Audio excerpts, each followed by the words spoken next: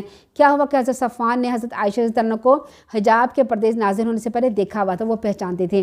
انہوں نے جب دیکھا کہا ان للہ و انا الیہ راجعون۔ اس کے علاوہ انہوں نے کوئی بات نہیں کی۔ حضرت عائشہ بھی اٹھ کے بیٹھ گئی، انہوں نے اونٹ بٹھا دیا، وہ اونٹ کے اوپر سوار ہو گئی، اور پھر انہوں نے اپنے اونٹ کی مہار پکڑی۔ حضرت صفوان آگے چلتے رہے اور حضرت عائشہ جو تھی وہ اونٹ پہ بیٹھ گئیں۔ جب یہ قافلے کے پاس آئیں، قافلے کے وہاں پہ پہنچی تو وہاں پر جو منافق تھا اسے تو یہ مل گیا نا، ایک لنک مل گیا۔ عبداللہ بن ابی سلول جو رئیس المنافقین تھا، اسے تو منافقت کی بیماری لگی ہوئی تھی، اس نے فوراً یہ بات اڑا دی کہ نعوذ باللہ نعوذ باللہ، حضرت عائشہ رضی اللہ عنہا حضرت صفوان کے ساتھ نعوذ باللہ غلط کام کر کے آئی ہیں، اور اس نے بہت زیادہ بات بڑھا دی۔ پھر ہوا یہ کہ 1 مہینے تک اللہ کے رسول صلی اللہ علیہ وسلم جو تھے وہ ان سے کچھ کھینچے سے رہے، اور پھر ان کو بات پتہ بھی نہیں چلی۔ 1 مہینے کے بعد جب وہ قضاء حاجت کے لیے باہر جا رہی تھیں تو حضرت صفوان کی والدہ جو تھی ان کے ساتھ نہیں، دوسرے ایک صحابی تھی، ان کی والدہ کے ساتھ وہ باہر نکلی، اور باہر نکلنے کے بعد ان کا بیٹا مستہ تھا، مستہ کی ماں کے ساتھ وہ باہر نکلی قضاء حاجت کرنے کے لیے، تو ان کا پاؤں پھسل گیا۔ انہوں نے کہا مستہ کا بیڑا غرق ہو۔ انہوں نے کہا آپ مستہ کو کیوں برا بھلا بول رہی ہیں، پھسلی تو آپ ہیں۔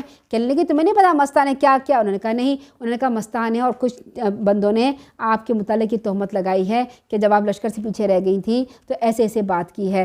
تب تو حضرت عائشہ رضی اللہ عنہا کو بہت قلق ہوا، رنج ہوا، رونے لگی، روتے پھر انہوں نے اپنے حضور صلی اللہ علیہ وسلم سے فرمایا کہ میں اپنے گھر جانا چاہتی ہوں، والدین کے گھر جانا چاہتی ہوں۔ والدین کے گھر آ گئیں، وہاں پہ اپنے والدین سے بات کی، پھر انہوں نے بتایا کہ ہاں یہ بات پھیلی ہوئی ہے، 4 بندوں نے جناب یہ بات کی تھی، اور 4 بندوں نے جو تھے وہ قریبی لوگ تھے، انہوں نے یہ بات کی تھی۔ پھر کیا ہوا، اللہ کے رسول صلی اللہ علیہ وسلم تشریف لائے اور یہ بات بڑھی اور بات بیٹھی ہوئی تھی۔ اللہ کے رسول صلی اللہ علیہ وسلم جو تھے یہ جانتے تھے کہ ان کی بیوی پاک ہیں، پاکیزہ ہیں، لیکن چونکہ لوگ بہت زیادہ بول رہے تھے، لوگوں کا منہ بند کرنے کے لیے وہ بہت پریشان تھے کہ میں لوگوں کو کیسے سمجھاؤں اور ان کی برات کیسے ظاہر کروں۔ کیا ہوا کہ اللہ تعالیٰ نے ان کے اوپر اسی وقت وحی نازل کر دی اور یہ آیت نازل فرمائیں کہ جب کوئی کسی عورت پہ، معصوم بھولی بھاری عورت پر الزام لگاتا ہے نا، تو وہ کیوں نہیں 4 گواہ لے کے آتا۔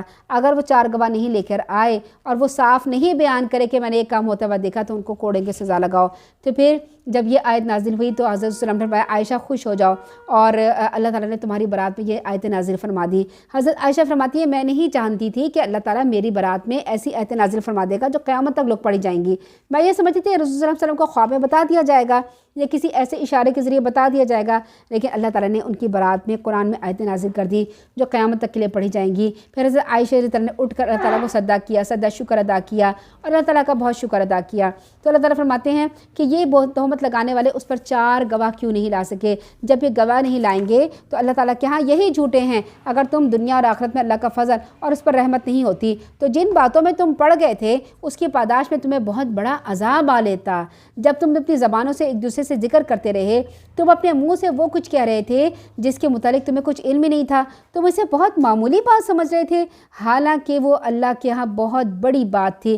جب تم نے یہ قصہ سنا تو یوں کیوں نہ کہہ دیا کہ یہ بہت بڑا بہتان ہے، ایسی باتیں نہیں کرنی چاہیے۔ سبحان اللہ، بہت بڑا بہتان ہے، ھذا بہتان عظیم۔ اللہ تعالیٰ تمہیں نصیحت کرتا ہے کہ تم مومن ہو اور آئندہ کبھی ایسی حرکت نہ کرنا۔ اللہ تعالیٰ تمہیں واضح ہدایت دیتا ہے، وہ سب کچھ جاننے والا اور حکمت والا ہے۔ جو لوگ یہ چاہتے ہیں کہ ایمان لانے والوں میں بے حیائی پھیلے اور ان کے لیے دنیا میں بھی دردناک عذاب ہے اور آخرت میں بھی دردناک عذاب ہے، اور اس کے نتائج کو اللہ ہی بہتر جانتا ہے، تم نہیں جانتے۔ اگر تم پر اللہ کا فضل اور اس کی رحمت شامل نہیں ہوتی تو اس کے برے نتائج تمہارے سامنے آ جاتے۔